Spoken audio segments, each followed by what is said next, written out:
Doctor BR Ambedkar Konaseema జిల్లాలో విద్యుత్ సరఫరా సక్రమంగా లేక ఆక్వా రైతులు నిండా మునుగుతున్నారు. అమలాపురం నియోజకవర్గం ఉప్పలగుప్తం విద్యుత్ సబ్స్టేషన్ వద్ద అధికార పార్టీకి చెందిన ఆక్వా రైతులు ఆందోళనకు దిగారు. విద్యుత్ అంతరాయంతో తమ చెరువుల్లోని చేపలు, రొయ్యలు చనిపోయాయంటూ రైతులు ఆవేదన వ్యక్తం చేస్తున్నారు. చనిపోయిన చేపలు, రొయ్యలు తీసుకొని విద్యుత్ సబ్స్టేషన్కు వచ్చిన ఆక్వా రైతులు తీవ్ర నిరసన వ్యక్తం చేశారు.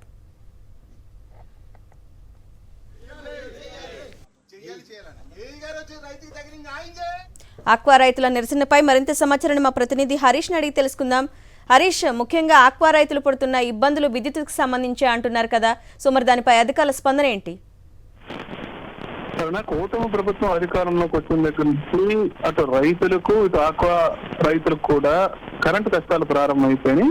ఒకవైపు వ్యవసాయానికి 9 గంటలు నిరంతరాయంగా విద్యుత్ అందిస్తానని గతంలో చెప్పిన ప్రభుత్వం తర్వాత 7 గంటలకి 7 గంటలు కూడా తీసుకొచ్చేసింది. దాంతో రైతులు రోడ్డు మీద పడుతున్నారు, తీవ్ర ఆందోళన వ్యక్తం చేస్తారు. చాలా చోట్ల ఫిల్టర్లు కూడా సక్రమంగా పనిచేయట్లేదు.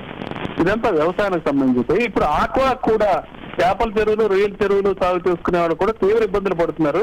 ముఖ్యంగా కోనసీమలో డాక్టర్ బిఆర్ అంబేద్కర్ కోనసీమ జిల్లా ఉప్పలగుప్తంలో ఈ చెరువులు కూడా ఆక్వా చెరువులు పెద్ద సంఖ్యలో ఉన్నాయి. ఎక్కువ మంది రైతులు దాని మీద ఆధారపడుతున్నారు. మొత్తం ఒక కోనసీమలోనే దాదాపు 33,000 ఎకరాల్లో ఈ ఆక్వా సాగు అవుతుందని చెప్పొచ్చు. అతిపెద్ద పరిశ్రమ అని చెప్పొచ్చు. అటువంటి ప్రాంతంలో ఇష్టరీతిని కరెంటు కోతలు విధిస్తున్నారు. ఎప్పుడు కరెంట్ ఉంటుందో, ఎప్పుడు కంటిన్యూగా ఉంటుందో, ఎప్పుడు కొనసాగుతుందో, ఎప్పుడు ఆగిపోతుందో కూడా తెలియని పరిస్థితి.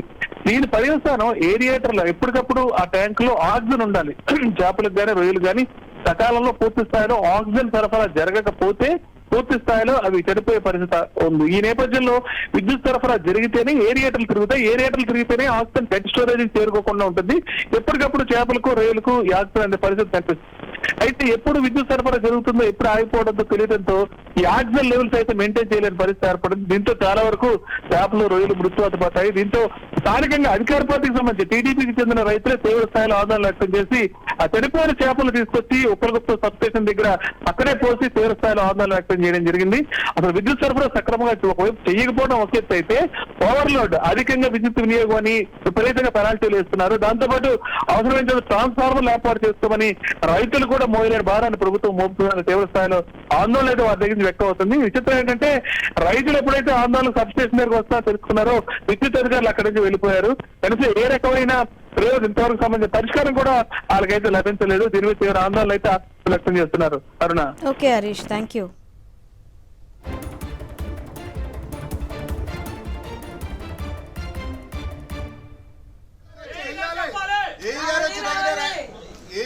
రైతు తగిన న్యాయం చేయాలి.